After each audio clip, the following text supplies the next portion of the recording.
Olá,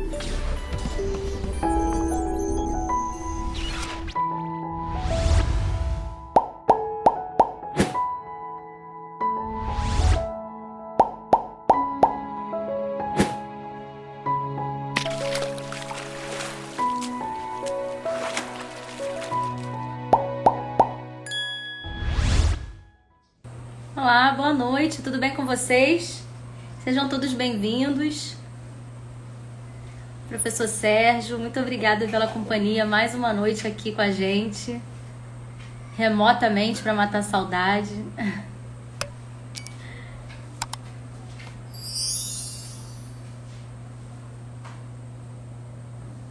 Esperar a conexão estabelecer aqui.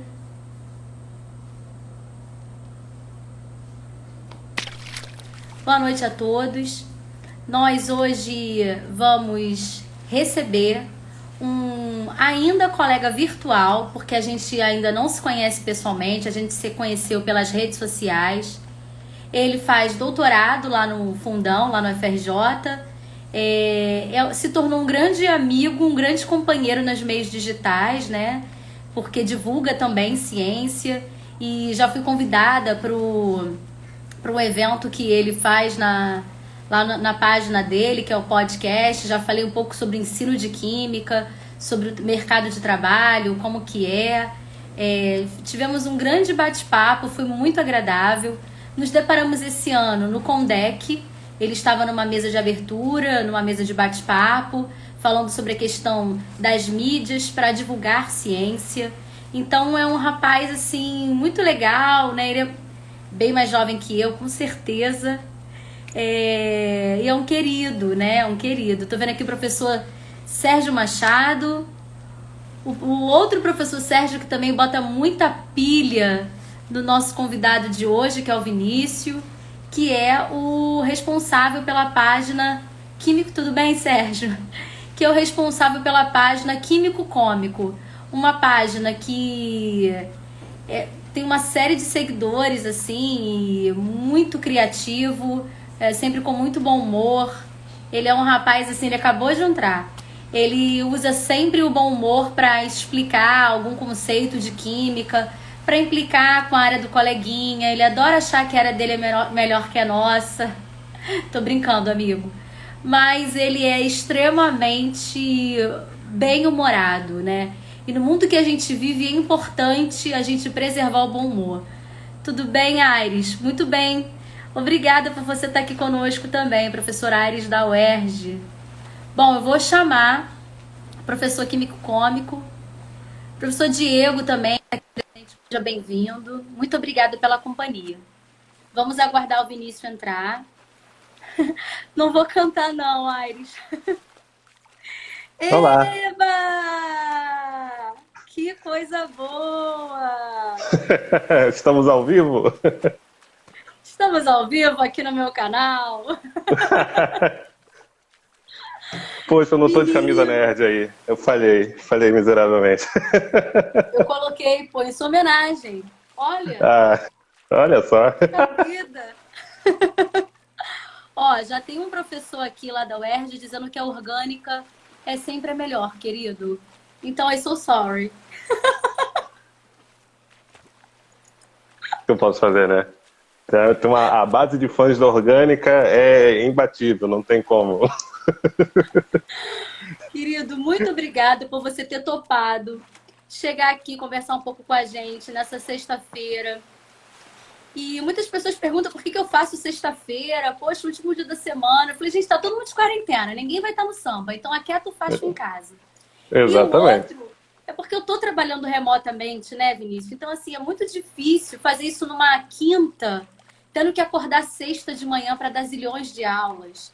Ou fazer numa segunda para ter que acordar terça e dar aula. Então fica muito, né?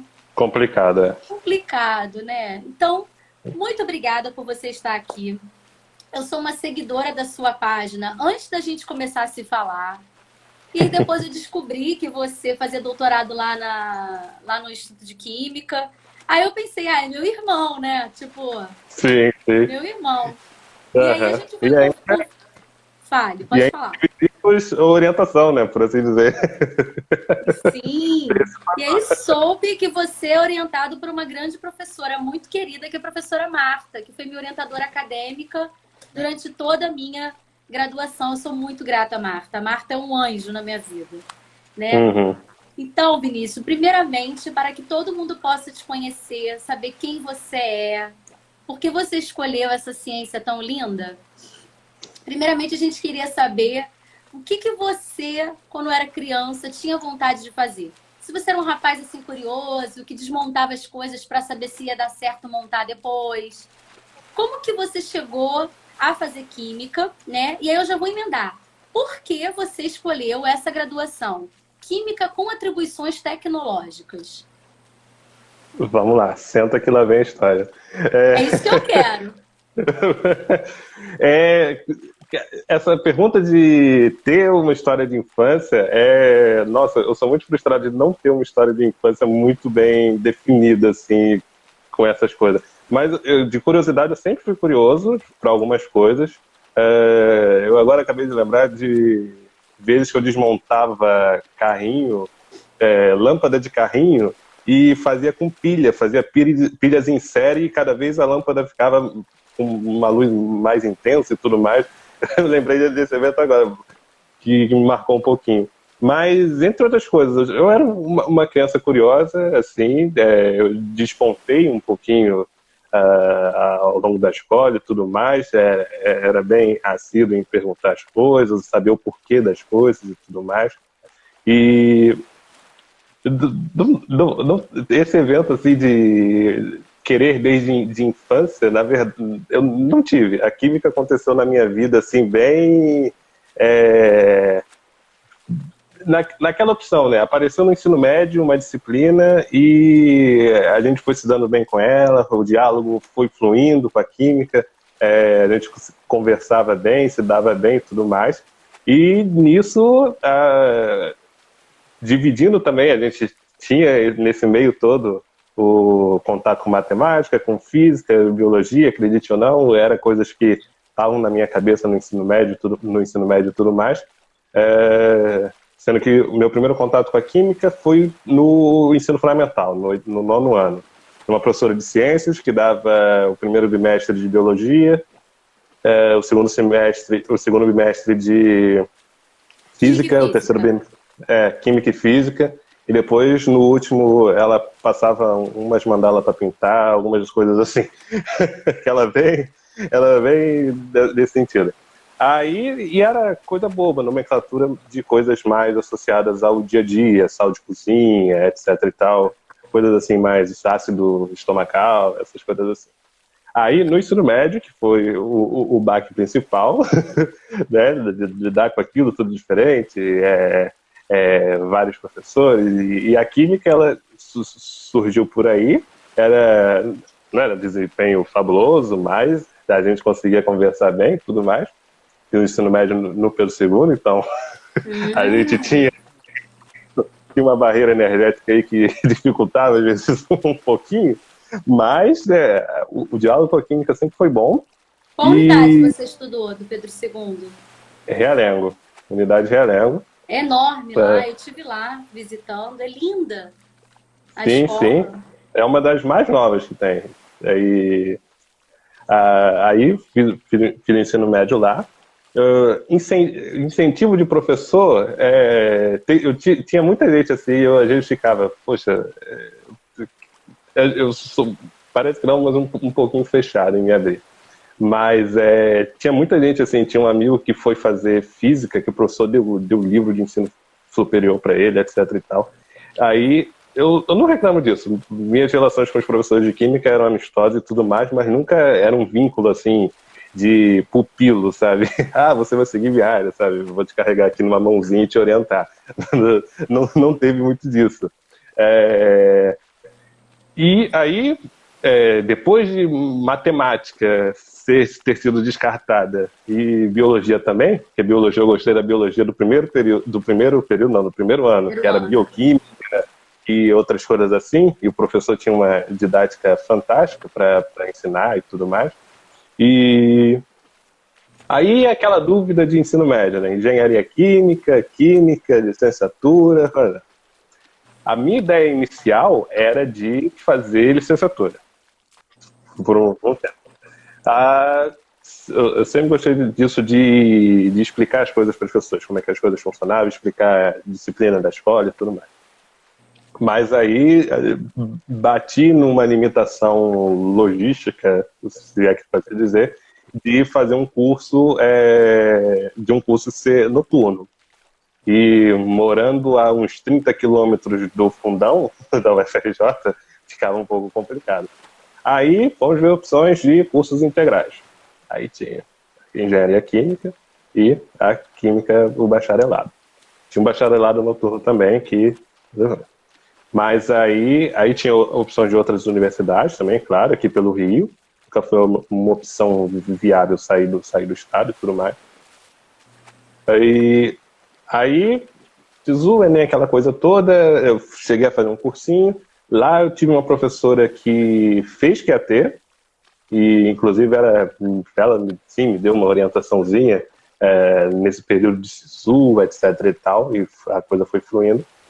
E aí, né? Química, Qual era engenharia o química... curso que você fez, o cursinho? Atividade. É um curso daqui de Bangu, da região de Bangu. Não é desses renomados, não. Mas, e aí SISU, né, aquela fatídica, aquela época que as notas de corte de engenharia estavam indo a níveis de medicina, né? Não vou dizer que sou um renegado que queria engenharia e foi para química, não. Eu sempre fui bem aberto em fazer um curso em qualquer área da química. Essa licenciatura era uma barreira pelo curso noturno. E o QAT foi uma opção que apareceu e foi um tiro não tão no escuro, assim, que eu costumo dizer, não foi um tiro no escuro, foi um tiro assim que eu tinha uma certa certeza de onde eu estava mirando, mas que deu tudo certo. Bom. E você entrou na faculdade, então, muito jovem, né? Provavelmente. Você é Sim. novinho.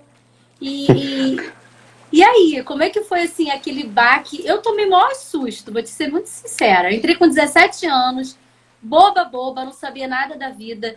E, assim, você não tem ideia como que foi um sofrimento aquilo ali pra mim. Quando eu entrei na turma de cálculo 1, só pra você ter uma noção, tinha uns 120 alunos. Ah, mas como é que pode se só entraram 50? Retenção. Aí, colegas, olha, eu tô fazendo pela segunda vez, eu tô fazendo pela terceira, eu tô fazendo pela quarta, se não passar, eu vou ser jubilado. Eu, caraca.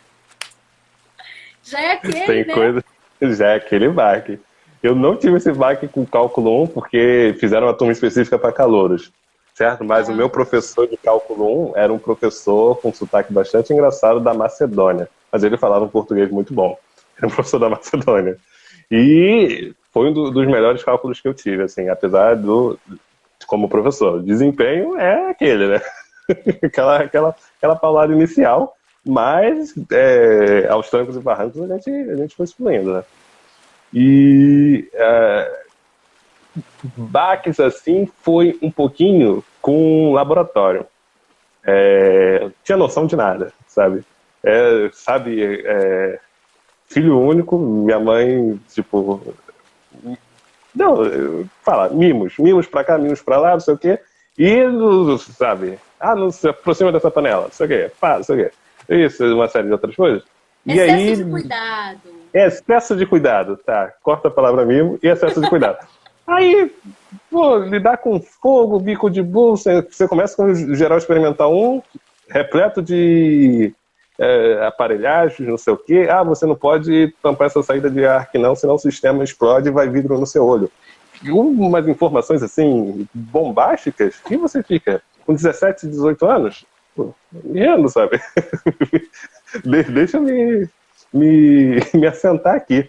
Mas foram pancadas sucessivas em disciplinas experimentais, por falta de jeito.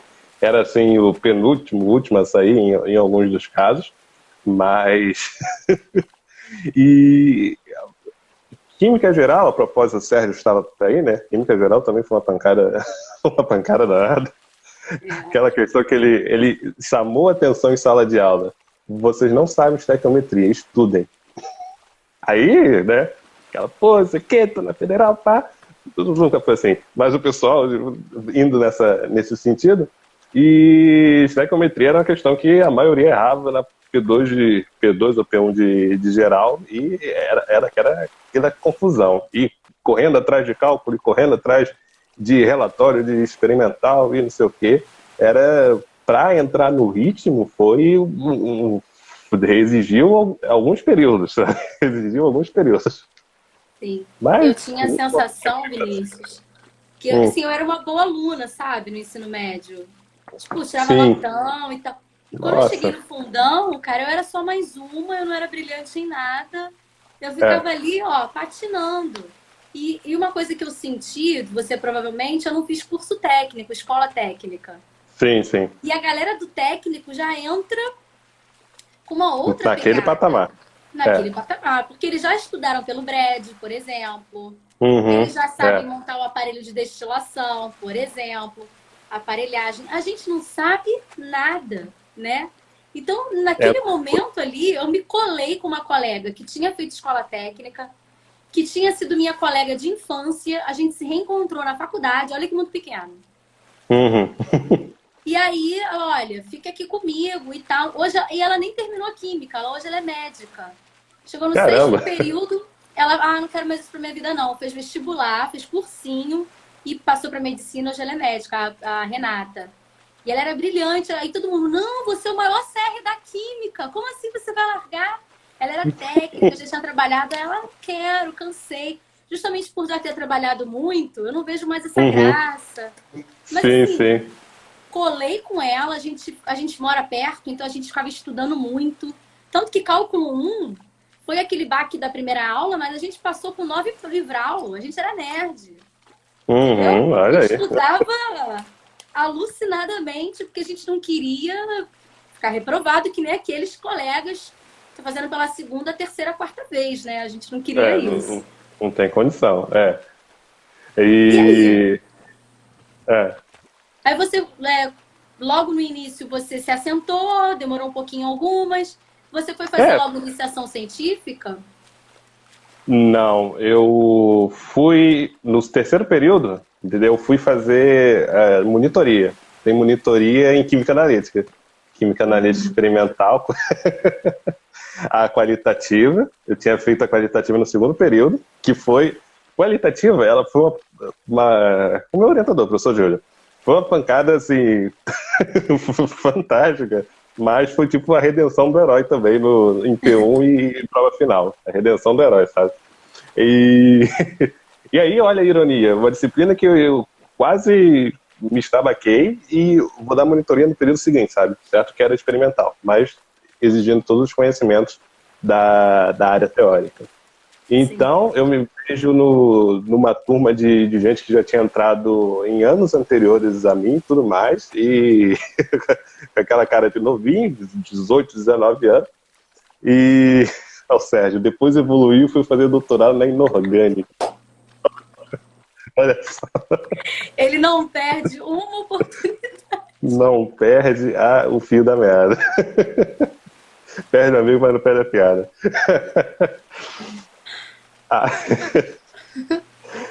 Aí eu passei um ano em monitoria, dei monitorias em disciplina em turma de farmácia, turma de engenharia química e turma da química.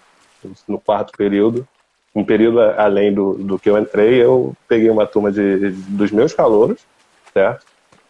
E então foram perfis assim de abordagens, né, em função do curso, foram perfis diferentes assim. E foi, sabe, aquele desejo de licenciatura que estava aqui dentro, ele começou a criar mais raízes, né? E a IC, ela veio no quinto período, no ano seguinte. Tinha feito prova para monitoria, passei, etc e tal. Aquela nossa remuneraçãozinha básica, entre aspas. Lá na analítica mesmo? Lá na analítica, tinha um programa de bolsas de monitoria, aí dava para dar aquela respirada, certo?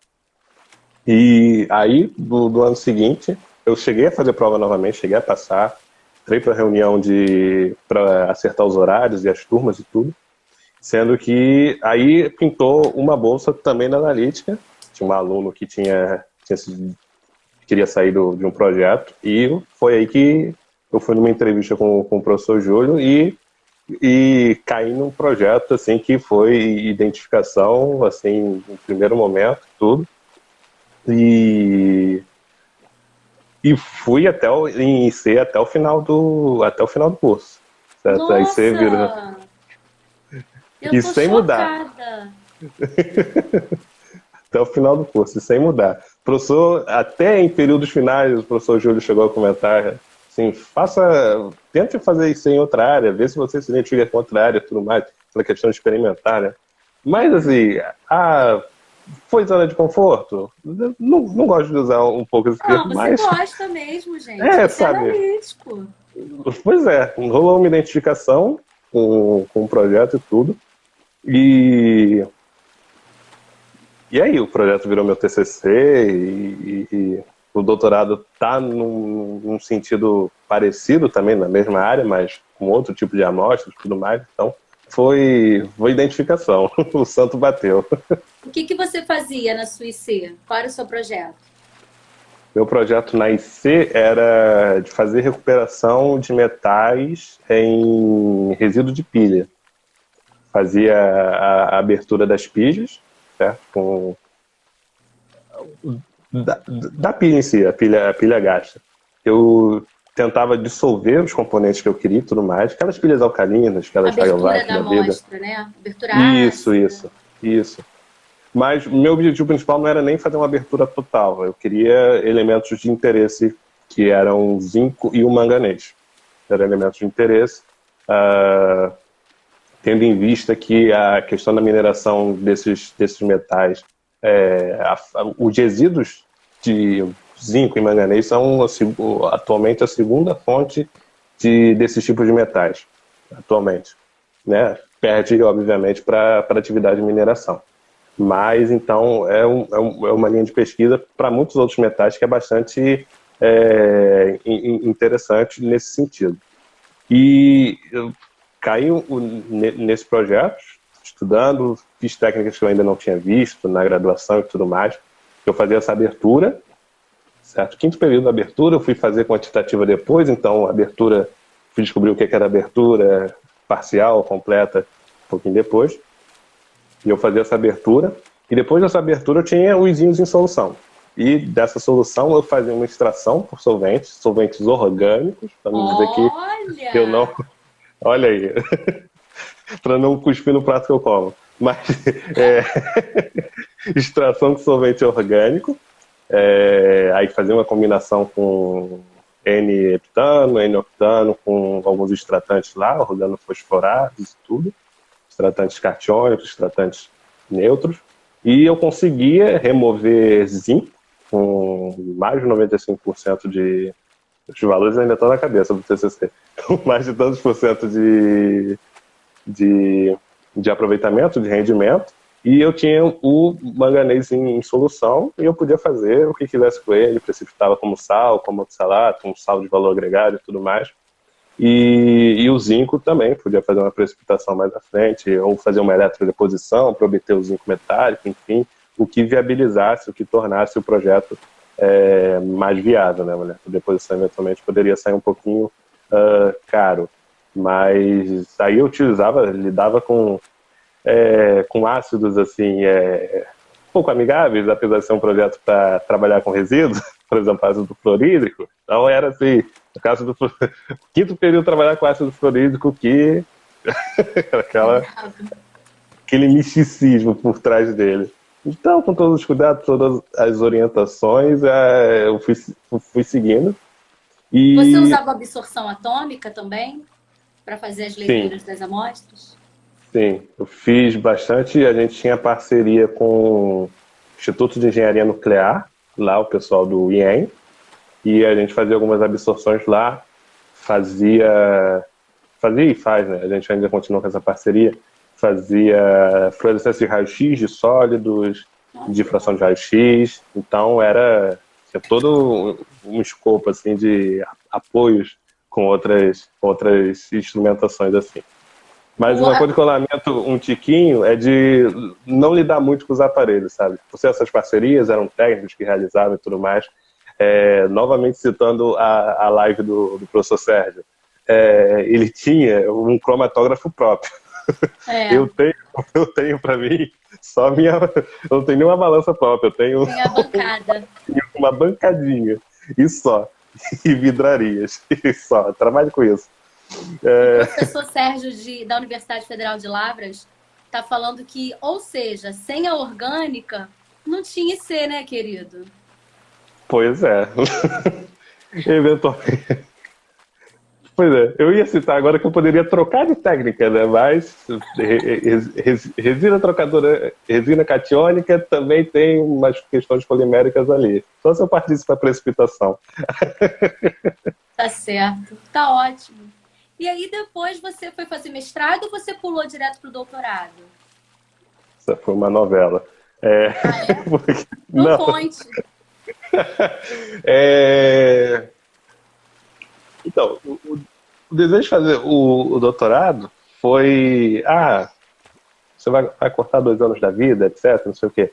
Eu sei da importância toda do doutorado e tudo mais, mas uma coisa que me fomentou um pouquinho é de que... E eu e o professor Júlio, a gente conversava, que todo a gama de experimentos que tinha que fazer os 2 trabalhos de IC, né? Eu ainda não citei o outro trabalho de IC, depois eu falo. Que eu fiquei 3 anos, certo, de IC, foram 2 anos de um projeto, e 1 ano eu peguei um outro projeto. Mas depois eu comento. E o volume de coisas que eu fiz, o professor chegava a comentar assim, que às vezes, se aprofundasse em alguns outros detalhes e tudo mais, dava para compilar e fazer uma boa dissertação. Aí, falava, nossa, um volume de resultados, de experimentos, de discussões e tudo mais.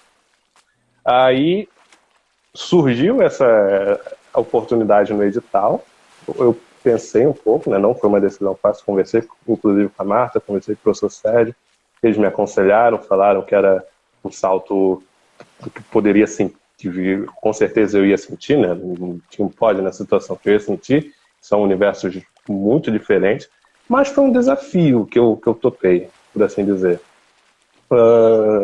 Aí esse desejo estava aí, e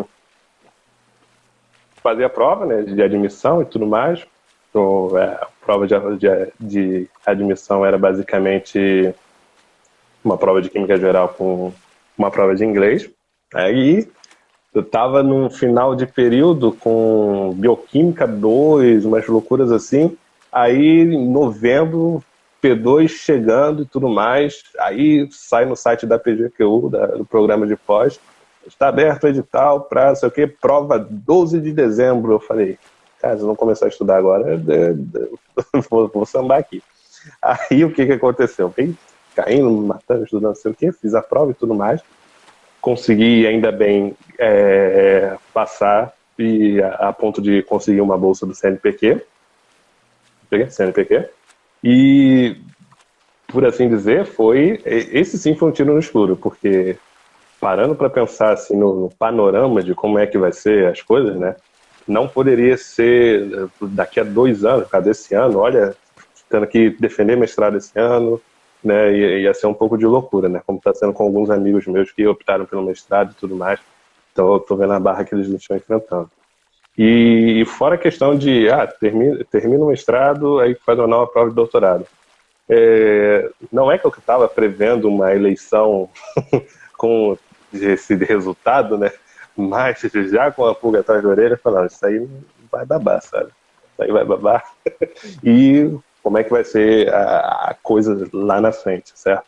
Mas fui sempre aconselhado, assim, de que, por exemplo, se acontecesse algum concurso nesse meio tempo, ou coisa do tipo, só tem a graduação. Poderia fazer um concurso para o substituto, ou coisa do tipo, mas não daria para um eventual concurso prefetivo, coisa do gênero, que ainda que está na cabecinha, mas existe todo um preparo, mas é aquele sonho que a gente guarda no coração. Sim. Mas a opção do doutorado foi mais uma porta que abriu e eu achei um desafio interessante de enfrentar, sabe? Uhum. Quando eu fiz o mestrado, quando eu entrei para o mestrado, me fizeram o convite também de ir fazer a prova do doutorado, né? E Uhum, migrar. Mas eu não quis, Vinícius. Eu uhum, não quis de jeito nenhum na época. Eu pensava que eu era muito. Assim, cada um tem as suas escolhas, né? Mas eu achava que eu era muito nova, eu ainda não tinha currículo, publicação. Eu achava muita responsabilidade e eu tinha medo, de verdade, de ir direto para um doutorado e aquilo ficar pesado e eu ficar depois sem nenhum título, entendeu? uhum, Então, eu não quis, assim. Então, eu terminei. Aí, quando eu terminei, eu fui fazer a prova para concurso para professor. Aí, passei no final do mestrado para o meu primeiro concurso. E aí, fui uhum, trilhando uma carreira na área da docência, né? uhum. E eu precisava ter, enfim, né? A gente não é filho de pai rico, né? Nem eu, nem você. Então, eu precisava ter alguma coisa que eu pudesse contar, vamos colocar assim, para não ter Sim, que sim. depender de bolsa, ter ou não, essas questões todas. Que o país de Uhum. hoje não é o país de quando os nossos orientadores fizeram mestrado e doutorado, Pois né? é. Que tinha até mais tempo para fazer. O mestrado faziam em 4 anos, né? Eu Uhum. trabalhei numa Quatro, escola que o três meu anos. coordenador fez mestrado no fundão, ele bem idosinho, já até se aposentou. Ele, Monique, eu levei 4 anos para fazer o mestrado. Tinha bolsa, tinha tempo, tinha reagente, tinha tudo. Só que Pois hoje é. vocês vivem é uma emergência, né? Você já percebeu isso? Ninguém pode Uhum. esperar um minutinho. É tudo para ontem, né? Então eu acabei não aceitando. Meu orientador na época ficou muito chateado comigo, muito chateado. Ficou sem falar comigo um mês. Ai, que Caramba. absurdo você não querer ir direto pro doutorado, você pensa pequeno. Falei, olha, eu não tô falando que eu não vou fazer agora. Uhum. É um plano futuro. É um plano para É. depois, enfim, queria ter uma carreira, queria construir alguma coisa também fora da faculdade. Porque assim, Sim. eu me sentia muito protegida ali, sabe? Uhum. E quando você sai para trabalhar, quando você dá, os caras, eu trabalhei numa indústria 1 ano, e aí, Uhum. poxa, pude botar em prática ser química com atribuições tecnológicas, né? Aí Sei, depois sei. passei para esse concurso. O Sérgio está falando que são diversos caminhos que levam ao mesmo lugar. É isso aí, o que Uhum. importa é a sua vontade, sua vocação, é isso aí. E eu acho que é importante, sabe, a gente não ficar se comparando. Ah, fulano Sim. já. Cara, cada um é cada um. Exatamente. Não adianta. Cada um tem o seu Sim. tempo, o seu timing, né? E eu acho que isso é importante a gente falar para as pessoas que estão nos ouvindo agora e vão nos ouvir depois, que vai ficar gravado, que Uhum. cada um se ouça, né? Ouça o Sim. seu tempo. Eu dou aula em graduação e eu vejo os meus alunos, às vezes, puxando um monte de matéria. Então, por que esse desespero? Ah, para eu poder me formar no tempo certo. Aí acaba ficando reprovado, ou passa sem ter o conteúdo, não faz um estágio, não faz uma iniciação científica e depois fica com o currículo vazio, só tem o diploma. Não É. adianta muito, né? Mas é difícil você fazer, enfim, as pessoas entenderem que cada um tem a sua estrada, né? A sua trajetória. Ó, tem um Sim. professor aqui falando, me formei em 7 anos. É isso aí, quem tem que trabalhar, estudar, vai se formar em 7 anos e está formado. O importante Pois é que é. se formou e está trabalhando e está na área. A questão toda é essa, né? É aquilo, né? A termodinâmica, o que interessa é o ponto inicial e o ponto final. É O isso aí, caminho, função de Estado. deixa para a cinética. É isso aí, a função de Nós Estado, estamos inicial discutindo a e final. cinética. O importante é todo mundo chegar no estado final e Ai, ajudar a contribuir com a química. adoro essas piadinhas nerds, adoro. Vinícius, aí você está então no doutorado com a professora Marta e o professor Júlio. E qual é o seu projeto hoje? Hoje eu trabalho com um tipo de resíduo também, que é um resíduo de mineração. É uma história da produção de níquel. Produção de níquel, não. Produção de liga ferro-níquel. Na verdade, aqui produzem a liga. Essa liga vai ser transformada em aço inox. Então, o Brasil pega essa liga, exporta. Lá fora fazem o aço e a gente compra por, sei lá, quantas vezes mais o preço. Coisas do nosso verde e amarelo. E, mas, Cara, deixando esse assunto. inacreditável, né? Pois é.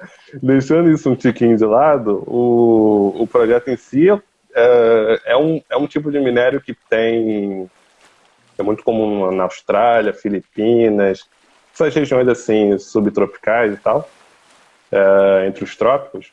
E é um minério que contém níquel, contém cobalto, ferro pra caramba e tudo mais. Ferro para ferrar a nossa vida, só para mostrar.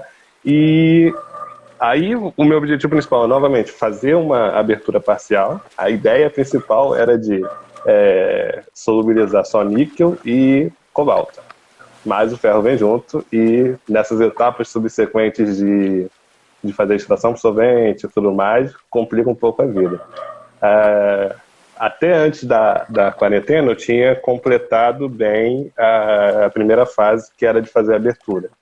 Fazer uma otimização de qual ácido eu ia utilizar, de velocidade de rotação, de temperatura, ajuste com peróxido, que é um componente que eu uso para ajudar na solubilização e tudo mais. Aí a gente parou nessa etapa. Eu fiz um pouquinho de alguns estágios de extração experimentais assim, só para ver com qual eles tinham melhor desempenho, mas ficou em stand-by e agora é só Esperar. referência bibliográfica, esperar e ler bastante artigos da área e ter ideias. Né? É isso aí.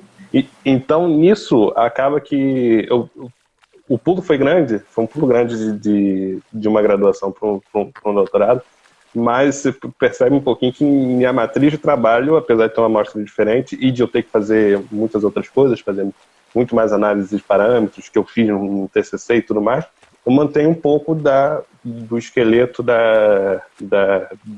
dos projetos que eu trabalhei. Tem um processo de abertura e tudo mais, então não caí assim de paraquedas que Não, seriam... você tem know-how, Né, seria uma pancada maior. Não, imagina. E você fica na analítica ou fica lá na inorgânica? Vamos lá. As primeiras etapas eu fiz na inorgânica. Principalmente na inorgânica, tinha mais estrutura, mais espaço e tudo mais. Um laboratório mais organizado, que o professor Júlio não me ouça, mas... a gente está para arrumar esse laboratório desde que eu entrei lá. Você é de que ano no vestibular? Eu sou da turma de 2013. Nossa, você é muito novinho. Eu me formei em 2004 para 2005. Eu terminei o mestrado em 2007. Olha que eu entregando a minha idade. Olha aí. Eu não perguntei nada. Olha, ela tá se entregando sozinha, gente. Por favor. Nossa, 2013. Caramba, foi o ano que eu tava casando já, estava entrando na faculdade. Pois é. Você é bem meu calouro mesmo, bem calouro. Tinha super condições de ter feito ensino médio e tudo mais, ter sido um pupilo. Com certeza. Porque os meus alunos, ex-alunos, hoje são alunos do Sérgio. E sim, ele sim. fala, hoje mesmo, ele foi dar aula na engenharia química, ele viu uma aluna, me escreveu, foi sua aluna? Foi. Tá, ainda pega, erra ainda. Tem a mestre, tem o mestre do mestre. Aí vai a escadinha, assim. Eu acho isso muito, muito legal. É o parentesco, né? É o parentesco, estudou com o filho, é a mãe e o vô, né? Ele fala que ele é avô dos meus filhos. Avô dos seus filhos. Monóxido de hidrogênio na caneca? Na minha não dá pra ver, mas é também, monóxido de hidrogênio. Não, a minha é comum. A minha é comum, amarelinha. Ainda tá cedo pra beber. Mas é sextou, né? Sextou em casa. Estou em casa, no apartamento. Mas e aí? Bom, aí você tá lá fazendo esse trabalho de doutorado e paralelo a isso, você eu acho que é um dos maiores páginas que trabalha com divulgação científica na rede. Tem outras, eu acho que tão grande o quanto, mas a sua página é bastante movimentada. Nossa! Como que você começou ela? Você ainda estava na graduação? Sim, ainda estava na graduação. Foi em 2015 que eu comecei no Facebook. Facebook. O professor Júlio também tinha uma página, né? Sim. Ele me ajudou um bocado com divulgação no início, certo? Foi um catalisador de eu conseguir seguidores e depois eu deslanchei. E nesse início eu fazia muita coisa do cotidiano, sabe? Não era muito assim, não tinha conteúdo ainda. Eu nem era o químico cômico, por assim dizer. Eu usava um outro nome, baseado numa outra página, que depois eu mudei por aquela página tão grande, fala o nome aqui, o Chapolin Sincero, que tinha. Era Você você? lembra? Não, eu não sou o Chapolin Sincero. Eu fiz o Chapolin Químico, eu fiz o enantiômero. Mas aí, tava tendo problemas autorais lá dessa página, certo? Aí eu falei, vamos mudar logo esse visual. Usava imagens do Chapolin e tudo mais para fazer coisas do cotidiano e tudo mais. Aqueles problemas com titulação, né, que todo mundo se identificava com alguns causos da vida de laboratório, da vida do curso de química e tudo mais. E as piadas nerd, elas vieram um pouquinho depois. Que eu sempre, assim, desde o ensino médio, eu fazia piada assim não, mas coisas que eu conseguia encaixar, parecia um sitcom. Eu tava no meio de uma conversa, inseria alguma coisa assim, de biologia, de história, e o pessoal falava, que sacado, coisa do gênero, assim, pô, só tu mesmo para falar esse tipo de coisa e encaixar uma coisa nesse sentido. Então, veio há muito tempo esse perfil, assim, de inserir algumas informaçõezinhas, algumas coisinhas assim nesse meio, e eu comecei do 2015, certo? Ninguém sabia, eu fiz questão de manter um anonimato, assim, não era um super-homem, mas era uma identidade praticamente secreta, poucos sabiam, só a Liga da Justiça, e depois eu migrei um pouquinho para o Instagram, né? Cheguei no Instagram, era mato, como eu costumo dizer. Era tudo mato no Instagram. Fazer divulgação científica no Instagram. Ninguém via isso, era foto de pessoal em Arraial do Cabo, em Cabo Frio, e ninguém estava se importando. A foto do prato da comida. Foto do prato da comida, marcante dos anos 2016, 2017. E era um sítio novo, tanto que nadava, né? Porque aquela questão de seguidores e tudo mais, quase não tinha pessoal assim, para consumir esse tipo de conteúdo no Instagram. Depois, com aquela migração, né, dos jovens do Facebook, o Facebook ficou um pouco defasado, né, muitos tiozões e etc e tal, né, muita política, muito tudo. Muito textão, né? Muito textão, muitas coisas. Tempo. Sabe? E o perfil do consumidor de internet mudou, né? Vem mais as questões das fotos de Instagram, vieram os stories, então a gente vai tentando mudar, se adaptar com a tecnologia que está aparecendo. Eu ainda não me adaptei ao TikTok, mas a gente vai tentando se adaptar. Ainda não vejo muita funcionalidade para divulgar ali. Talvez tenha, só parar para pensar um pouquinho. Mas a gente vão surgindo, né, as plataformas, e a gente vai tentando usá-las da melhor maneira possível. Então, foi mais assim, de uma maneira bem despretensiosa que apareceu, então não teve planejamento assim. Sim, vamos fazer aqui umas piadinhas. É leve, sabe? Você não tá esperando aquilo. Eu fico assim, gente, como é que ele teve essa inspiração, né? Mas é legal. Eu acho muito legal. Eu já compartilhei muita coisa que você colocou. Nossa! Sim, eu costumo ver, cara. As inspirações vinham das aulas, principalmente. E acabava que virava um mecanismo de... Depois eu consultava algum meme, alguma piada que eu fiz para estudar, sabe? Acabava virando um mecanismo para eu aprender também junto com aquilo, sabe? Sim. Isso é muito legal. Bom, você tem algumas inspirações para essa página, para ela crescer mais? Tem um podcast, né, que eu já fiz parte lá.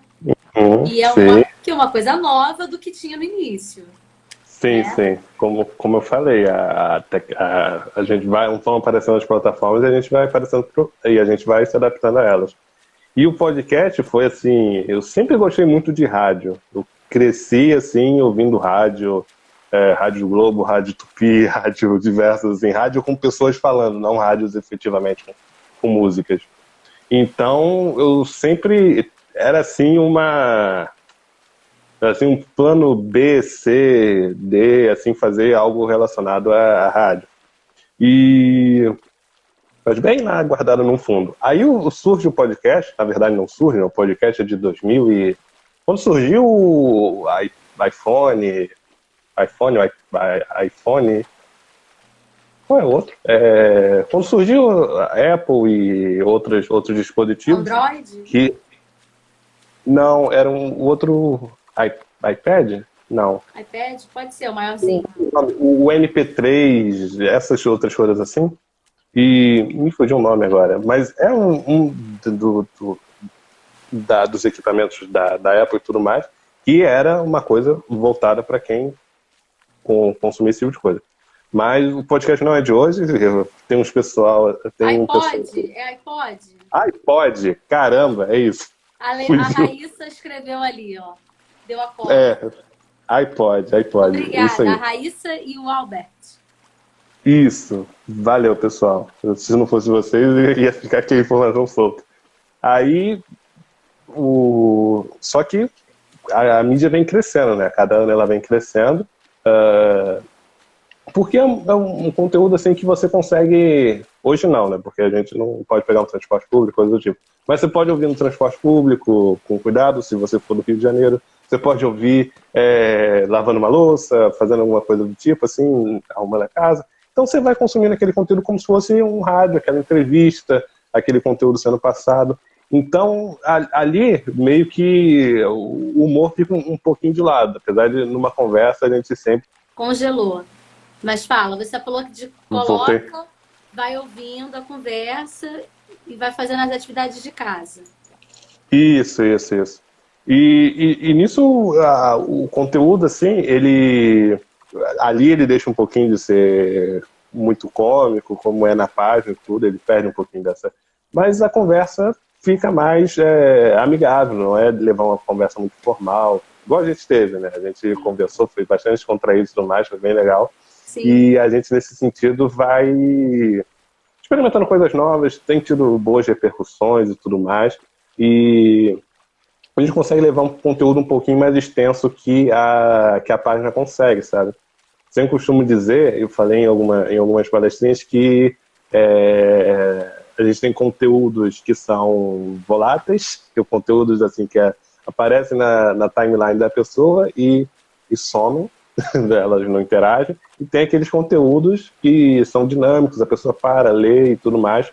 Então, às vezes, adaptar um pouquinho da linguagem, no caso para o Instagram, ela é uma estratégia bem bacana. E no podcast não, no podcast você tem você está falando, você está conversando, é mais interessante você ouvir uma conversa do que ouvir um monólogo de uma pessoa só falando, de você ler um texto. Então, justamente casar isso com você estar fazendo uma atividade e poder ouvir e estar fazendo duas coisas ao mesmo tempo é uma plataforma bastante legal que eu tenho investido.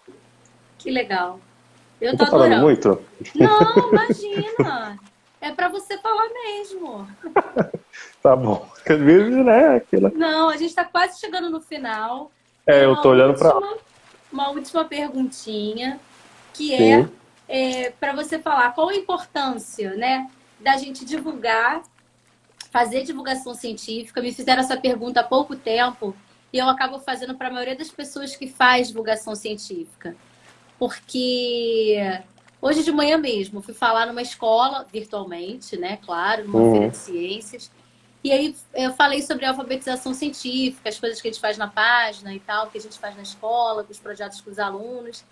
E aí um amigo meu me ligou e falou assim: Monique, se te perguntassem qual a importância de fazer alfabetização científica, o que você responderia rápido? Aí eu pensei, né, e falei assim, cara, alfabetizar cientificamente, a gente tem que pensar que a escola ela tem que te preparar para a vida. Não necessariamente se você vai fazer química depois, mas você tem que saber que você não pode misturar, por exemplo, água sanitária com pinho-sol, que não vai dar certo. Isso é uma coisa que a escola devia falar. Outra coisa que a escola devia ensinar a fazer é imposto de renda. Tinha que ensinar a fazer. Educação financeira. Sim, porque é uma coisa que é para a vida e a escola acaba não ensinando. E às vezes a gente acaba ensinando coisas muito específicas. Eu fico incomodada, vou ser bem sincera, de dar algumas reações orgânicas muito específicas no ensino médio. Sim. Sabe? Reações de grinhar, pelo amor do Cristo, pra quê? Né? Só que aí tá na apostila, você tem que dar, porque vai cair no tal do vestibular. Então, na minha concepção, alfabetizar cientificamente, alfabetizar para a vida, é você estar ligado no mundo, você saber melhor viver, com maior segurança, né? Se você está dentro de uma casa, tem tanta coisa que se você fizer com produto químico pode dar problema para você. É verdade. E se você é alfabetizado cientificamente, ainda tem aquilo, né? Você vai receber umas fake news que prometem curar o coronavírus, que você mistura isso com aquilo com pH 22, que foi o que eu vi por aí, e você vai ficar curado. Então, assim, se você é alfabetizado cientificamente, você tem discernimento para saber que aquilo ali é falso. Porque a escala do pH vai de 0 a 14, e fim. Então, você vai olhar aquilo e você vai deletar. Você não vai nem passar aquilo adiante, que é o surto coletivo que a gente vive hoje. Né? Exatamente. Então, assim, para você, né? Qual a importância da alfabetização científica, sobretudo nas redes sociais, fazer divulgação nas redes, e terminando aí com uma mensagem final, né? Assim, dessa linguagem para atrair os jovens, né? Que também as redes sociais elas têm esse papel e muitos jovens acabam tendo a vontade de fazer a química por algo que a gente conduz nas páginas, né? A gente... Sua resposta foi muito compatível com o que eu penso também. Você falou das reações, né? Mas aí a gente sai... Tantas outras coisas que a gente sai saindo... Vê para fazer uma prova para um vestibular, vê para fazer um Enem. E... Daquilo lá, a utilidade disso na prática, sabe? A prática era bastante importante, de você ter uma correlação com o cotidiano, né? E essa questão de lidar com produtos químicos em casa e tudo mais. Então, a rede social é um espaço livre, né? As pessoas estão ali consumindo conteúdo, muitas das vezes um conteúdo fútil, mas todo mundo é ser humano. Mas a divulgação científica surge nesse sentido para a gente justamente preparar as pessoas para a vida, você ter cidadãos, sabe? Cientes do seu papel, cientes do que eles podem fazer, do que eles devem evitar.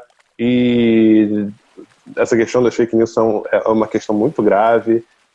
O professor Sérgio sem ser o professor Sérgio, meu rival, ele também faz um papel bacana no sentido de... meu rival de memes. No sentido de você citou o exemplo de pH 12, de pH 22, ozônio, aquela questão do ozônio, sabe? Gente, não. É cada coisa que às vezes você poderia abrir um espaço e falar de maneira simples, de maneira que todo mundo entenda. Às vezes quem fala isso muito é o professor Leandro Carnal, de que a academia ela se preocupou muito em produzir dentro dela mesma, certo? Produzir os artigos, o paper, etc. e tal. E a sociedade, sabe? O diálogo com a sociedade. Onde é que foi parar? Né? O retorno, certo? Ainda mais a instituição pública, que ela baseada na sociedade, certo? Então, esse retorno às vezes não fica muito evidente na universidade, nas instituições em si, fica uma bolha, e esse tipo de trabalho que a gente faz, que você faz, que diversos outros colegas na área fazem, ele nesse sentido de você ter pessoas mais cientes do papel delas, cientes do que é certo, do que é errado, né? Principalmente nas fake news, de qual informação eu vou confiar, certo? Fica um pouco complicado, porque eu vi em química pH, mas se tá aqui escrito pH 22, é isso, sabe? Então eu vou passar para a tia Cotinha que vai se preocupar lá.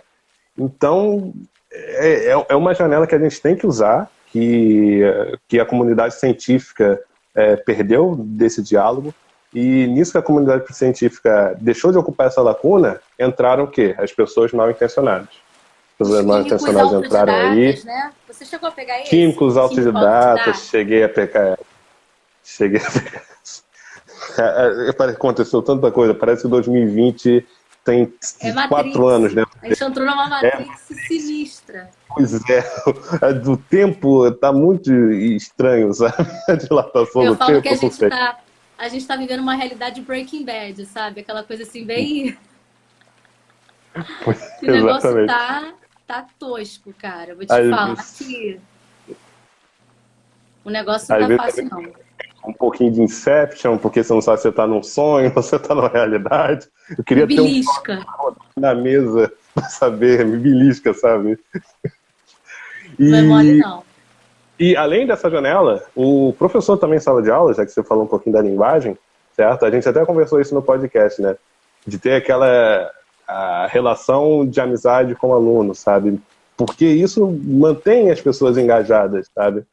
Eu mesmo, por exemplo, nos primeiros períodos assim, não tinha muito contato tinha muita amizade com os professores e tudo mais. Eu fui fazer inorgânica avançada com o Sérgio, e na pós, e aquela responsabilidade aqui dentro, sabe? Agora eu não sou só um calouro que entrou aqui e recebendo uma aula, eu sou uma pessoa que conversa com o Sérgio no corredor, conversa com outros professores, também fiz analítica avançada com o Júlio, com o orientador, sabe? Eu errei uma bobeira aqui na diluição, sabe? Vou ser julgado, assim, vai deixar de me orientar, sabe? Coisas que passam na cabeça, que você toma uma ciência da responsabilidade. Então, quando a gente tem essa relação de amizade construída, de maneira a você também adaptar, sabe? Descer de um pedestal, por assim dizer. Às vezes o professor fica muito assim, eu sou o professor da turma e não sei o quê.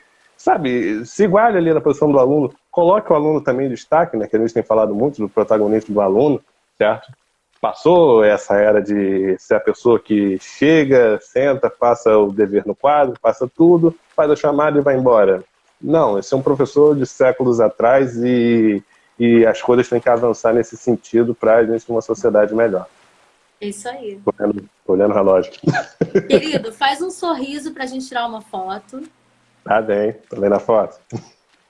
Tá ótimo.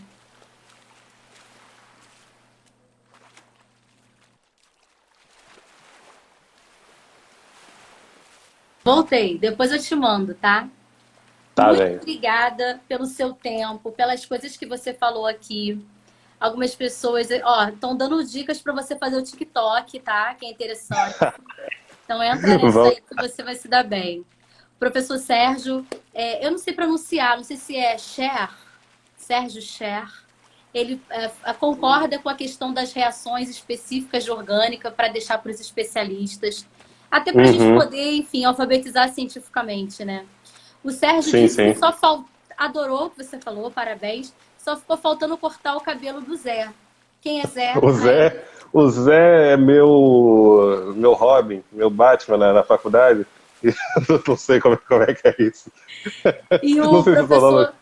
professor Scher ainda complementa que a universidade ela esqueceu um pouco de contar para a população o que ela está fazendo. E às Sim, vezes, por isso que nesse período acham que a gente só faz balbúrdia. Porque acho que a gente também exatamente. esqueceu de falar o que a gente faz, né? É, Bom, o Instagram vai nos cortar em 1 minuto. Pra gente não ficar feio na fita, vamos mandar um beijo. E muito obrigada, viu, querido? Até breve, se Deus eu quiser. que agradeço. Muito obrigado, foi muito legal. E conte com a Obrigadão. gente aqui. Conte com a gente, pode deixar. Obrigada a todos, pessoal. Boa noite, bom final de semana.